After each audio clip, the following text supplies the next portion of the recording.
Bismillah ar-Rahman ar-Rahim. Alhamdulillah. Wa salatu wa salam ala nabiyyina Muhammad wa ala alihi wa sahbihi wa sallam. Amma ba'da, habita fillah, assalamu alaikum wa rahmatullahi wa barakatuh. It's very important for us to know how to make dua to Allah subhanahu wa ta'ala.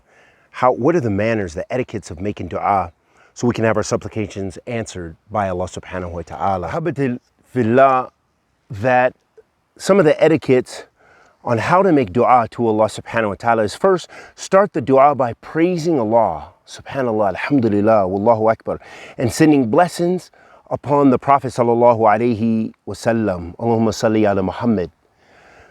And when one of you supplicates, as the Prophet sallallahu alayhi wasallam said, he should start by exalting and praising his Lord, then send salah on the Prophet sallallahu alayhi wasallam. Thereafter, he should ask for whatever he wants. Ruwahu Sunan Abu Dawood. So this shows us the importance. One of the first etiquettes is that you praise Allah subhanahu wa ta'ala. You begin your dua by supplicating by praising Allah subhanahu wa ta'ala, and then sending the peace, the salam, the salatu was salam upon the Prophet sallallahu alayhi wasallam. Secondly, habati fillah, is you to supplicate from the dua of the Quran or that are mentioned in the authentic sunnah of the Prophet sallallahu alaihi wasallam. Now that is not a must, because you also want to be supplicating from the heart in order that you feel connected and you're asking for exactly what you want.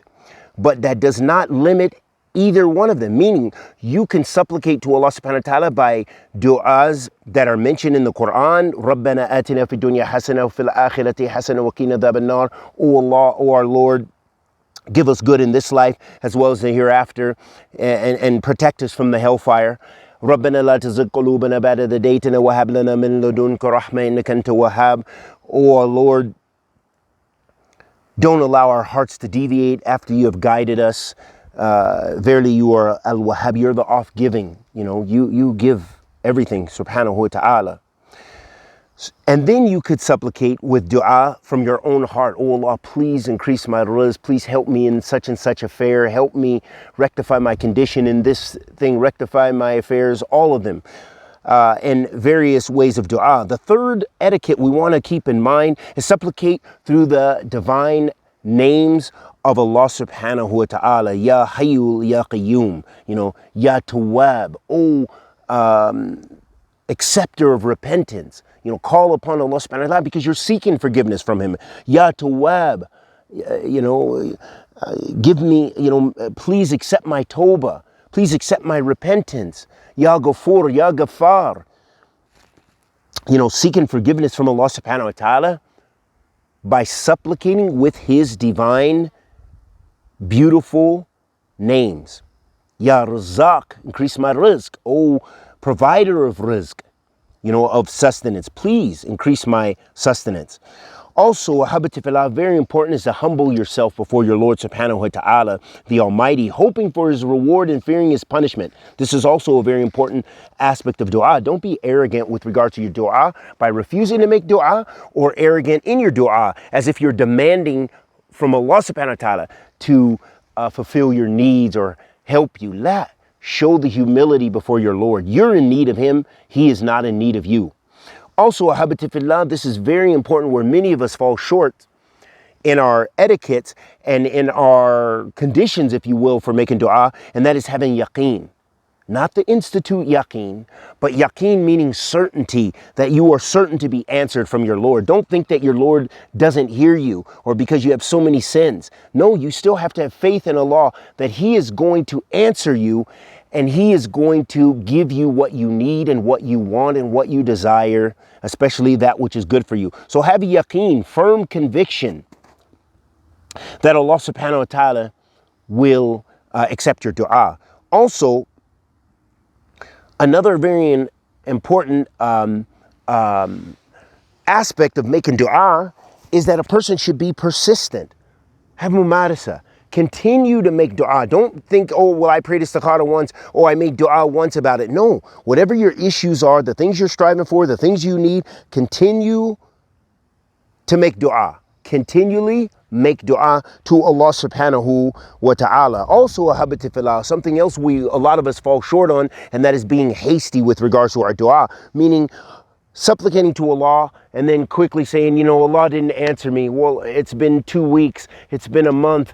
This hasn't happened. I didn't get married. I didn't do this. I didn't, you know, get that $1 million an hour job. I didn't get this. I didn't get that. No, so we can't be hasty. We have to seek repentance to Allah subhanahu wa ta'ala, and we have to be patient with regards to that. And the Prophet ﷺ said, the dua of every one of you is accepted as long as he does not grow impatient and says, I supplicated, but it was not accepted. And this is in Sahih Muslim.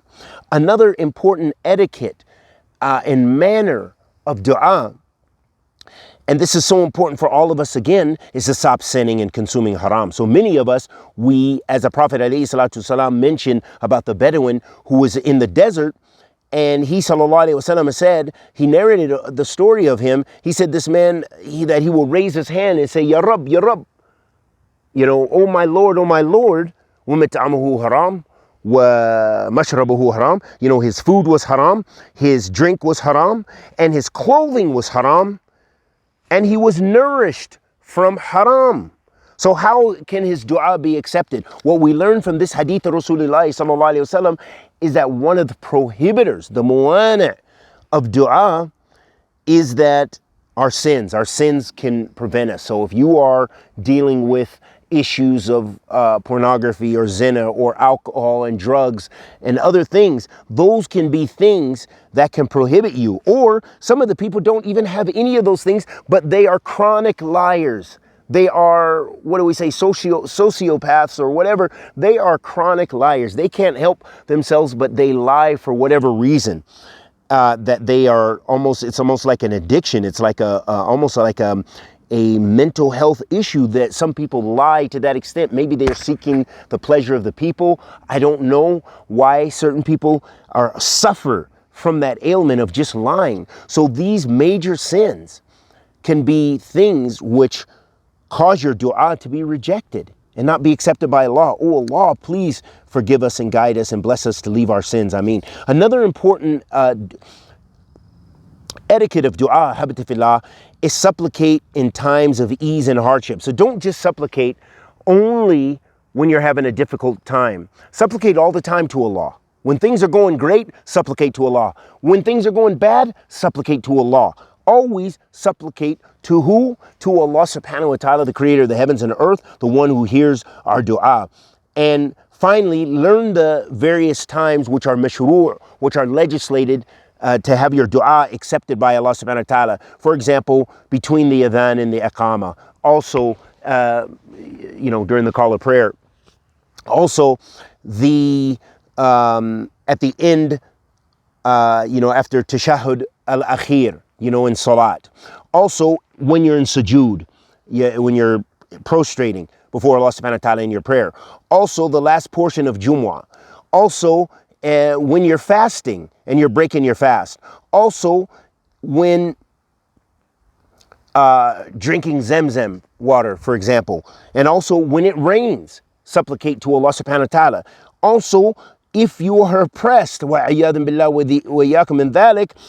you should supplicate to Allah often to lift the oppression, not necessarily always against the oppressor, but that your dua is accepted. So remember that.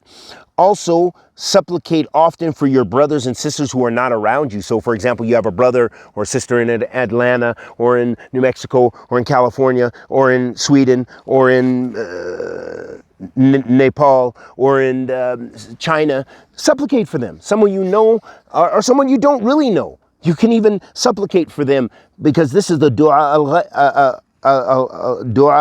al-ghaib. This is the dua for the person who is not present for you, that you are supplicating to your Lord subhanahu wa ta'ala, asking him to relieve the stress and the difficulty upon your brother, Muslim brother or sister somewhere else, or to increase your brother and sister somewhere else, or rectify the condition and affairs of your brother and sister somewhere else.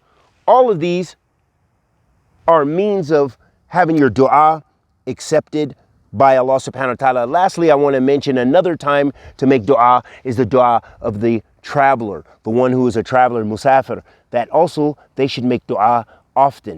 So don't forget these important etiquettes for making dua. And we ask Allah subhanahu wa ta'ala, the Almighty, to accept all of our good and forgive all of our evil and protect us all from kulli su' makruh. And may Allah accept all of our supplications and help us to be better slaves of His in this life as well as the hereafter. ربنا آتنا في الدنيا حسنة وفي الآخرة حسنة وقنا عذاب النار وصلى الله وسلم على نبينا محمد وعلى آله وصحبه وسلم.